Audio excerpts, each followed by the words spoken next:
may ano, Sky Garden. Oh, ay. So ayan guys, so ganito yung Pasayo Palisok tuwing hapon, alas oras.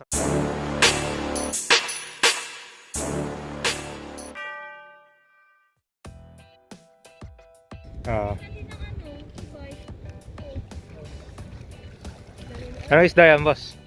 Little Shark. Little shark. So pag may pating, mayroon din yung pating maliit. Meron din big shark na. Ano yan? Pwede ba kainin yan? Ano yan? Ay,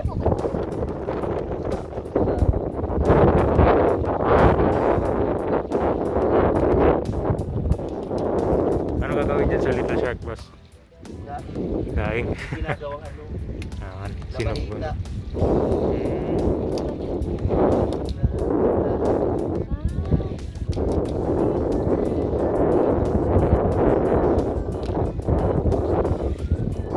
Anong isda pa lumalabas dito, boss, na pwede kunin?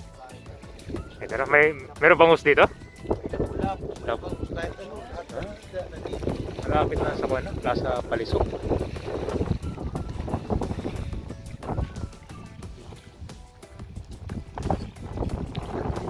Pag ano mo na, Little Shark, nagkuhuli mo doon. Ilang isda nakuha nyo dito, boss? Pagkapunta nyo dito, madami din. Sako-sako. Sako-sako. Ngayon wala, dahil bawal. Lunes lang dahil walang opisina. Ito guys, nasa konte ngayon na Paseo Palisok Circle. Yan, itong sa harap ito po yung Manila Bay. No? So dito sila namimingwit ng mga isda. Oh. Yan, makikita nyo naman na halos nag-merge yung kulay ng dagat ngayon dito. Oh. Ito medyo crystal clear. Ito medyo dark siya. Oh. Yan. Tapos yung Manila Bay, Roas Boulevard, yan nandun naman. Oh. Medyo malayo. Pero yung Dolomite Sun ay nandyan part yan. So ito naman dito, ito po yung Paseo Palisok Circle, malapit sa may papasok na ito ng Mall of Asia. Diyan, no? So dito, usually mga dumadaan dito, mga cyclist na namamasyal. Yan. Kung saan ay danging area din dito. Yan. Mga ito para sa na-extend na malapit sa Manila Bay. No? Yan. Yung dyan sa una naman kabayan, may mga kainan yan dyan. No? Katulad ng Folk Arts Theater. Nandyan din yung Air One Seaplane Terminal. Tapos yung Yacht Infinity Garden. So yung mga yacht dyan, pwede yung mag-rent dyan, no? Para sasakay kayo ng private na yacht. Tapos papasol kayo sa Manila Bay. Yan. So meron din mga restaurant dyan. No?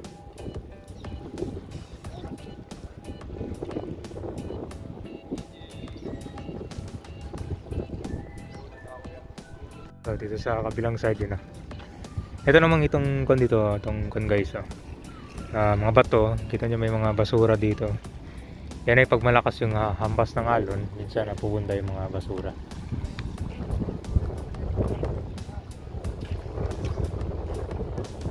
So yan guys. Ang daming ibon dito. Yung mga naghahaba ng isda. Ay, umiinom sila ng tubig. Oh.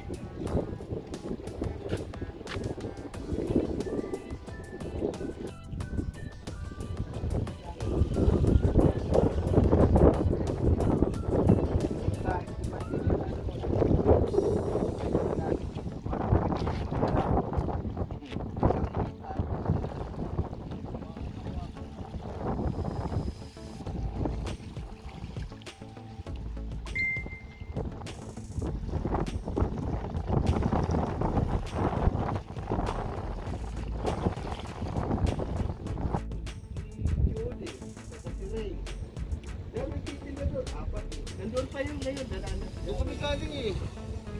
Sa may ano, Sky Garden. Oh, ay doon ba? Oo, doon sa may dulo, hindi dito. Doon sa dulo ng Kakawayan. Doon sa may... Sa may gate? Oo, doon. Pasok ka sa loob. Oo, Dati yan? Ipon sinulit. Ibon? Ipon. Hipon? Alamang. Pwede sila magkandi pala, no?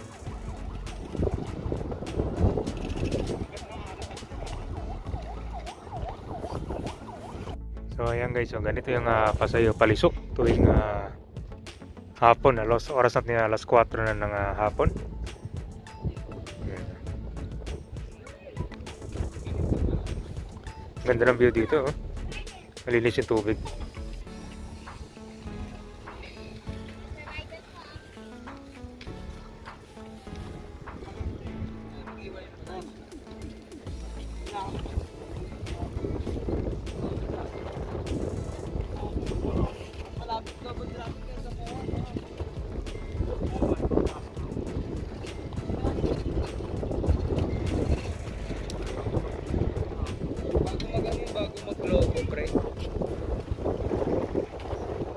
Nakikita nyo ba yung malaking Ferris wheel dyan? Yan na po yung SM by the Bay dyan. Mall of Asia. Yun, umiilaw ngayon.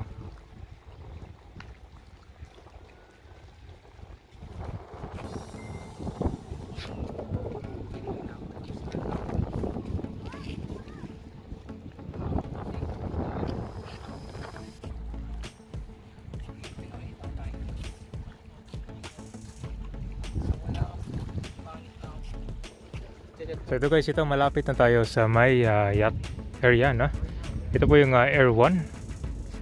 Sana kwento siya eh. Ito yung binubook nila eh para makapag-travel kayo. Hindi ko alam kung saan part no?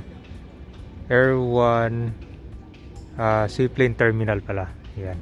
Yung yung ko lang kung on service pa to sila, no? Yan. So papakita ko lang dito guys, ito po yung mga private na yacht kung saan ay pwede kayo mag-rent dito para mag-book online yan. So dito sila sasakayo, yung floating bridge na ginagamit nila.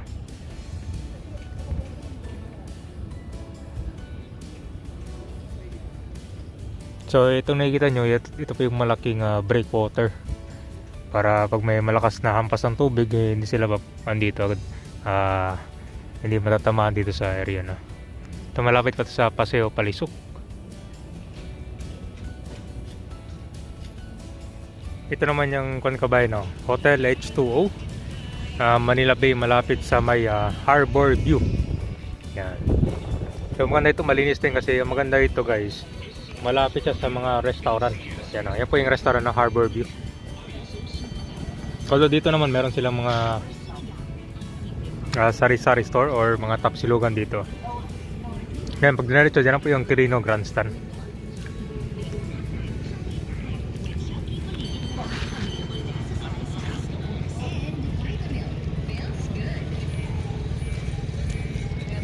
Ganda ng view dito, malapit yung Paseco Beach eh, dahil lang sa may dulo na yan, no? Hotel H2O.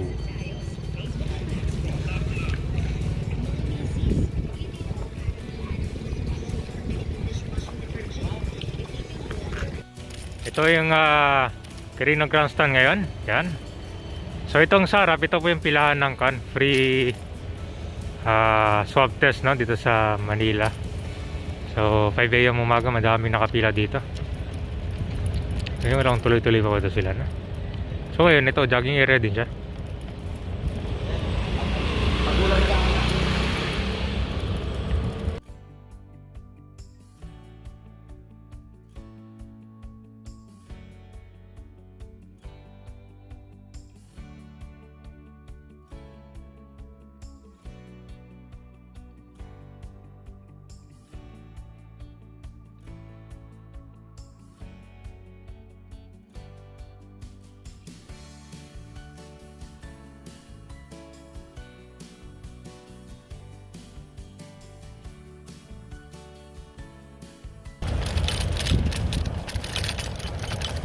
Ito pala yung Concabayan, no? Ocean. Ocean Park Hotel yata ito. Manila Ocean pala ito. Sirado pa. Ilang buwan ng sirado to.